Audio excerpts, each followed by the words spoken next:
Olá, tudo bem?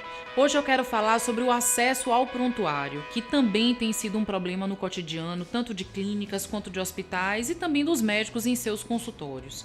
Porque os pacientes, eles têm o direito de requerer fotocópias irrestritas dos prontuários e também os seus representantes legais. Mas gera muita dúvida a respeito disso e eu gostaria de esclarecer algumas.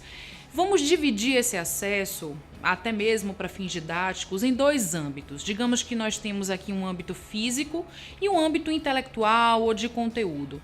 Em relação ao âmbito físico, eu me refiro ao fato da obtenção mesmo das fotocópias, ou seja, o acesso ao prontuário. Esse acesso é possível. E antes de tudo é importante que a gente veja o seguinte assunto, o dever de guarda. Tanto as clínicas, quanto os hospitais, quanto os médicos têm um dever de guarda de 20 anos a partir do último registro, se for prontuário em papel.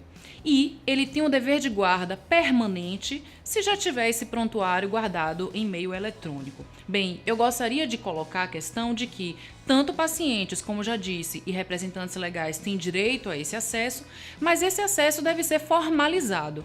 Então é feito um requerimento para a obtenção dessas fotocópias e no momento em que há entrega, esse registro também deve ser formalizado, a assinatura específica com a identificação daquele requerente. Então nós precisamos aí, portanto, dos números e mesmo a identificação de documento oficial para que haja uma segurança a respeito de quem que está recebendo esse documento.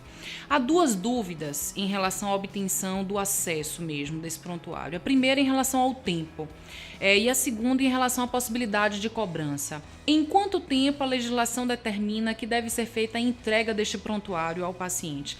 Não há determinação na legislação. O que se coloca é um tempo razoável. Razoável tendo em vista as questões administrativas daquele espaço. Em relação à cobrança, não há nenhum cerceamento desta conduta pela legislação. Então, é possível se fazer a cobrança desse prontuário. Agora, o que se recomenda é que o valor cobrado não seja um valor que tenha um propósito de obtenção de lucro, e sim que diga respeito às despesas específicas da entrega daquela documentação, daquela cópia. Então isso é o que a gente tem em relação a esse primeiro acesso que nós separamos aqui didaticamente, que é o acesso físico. Em relação ao que diz respeito ao conteúdo desse prontuário, que nós colocamos aqui o acesso intelectual, é interessante também pensarmos em duas questões. Primeiro, a legibilidade. Segundo, a necessidade de esclarecimento do que porta aquele conteúdo. É preciso que os médicos escrevam com letras legíveis. O prontuário é um documento de propriedade do paciente. E se é propriedade do paciente, é preciso que ele exerça o seu direito de compreender aquilo que lhe pertence. E é necessário que também, e isso faz parte da atividade médica, o médico possa esclarecer o que dizem as laudas do prontuário, caso o paciente pergunte. É preciso que ele tenha também essa disponibilidade. A legislação, especificamente o Código de Ética Médica, faz uma exceção. Havendo risco para o paciente no recebimento daquela informação ou para terceiro, deve-se não fazer a entrega, deve-se evitar esta entrega.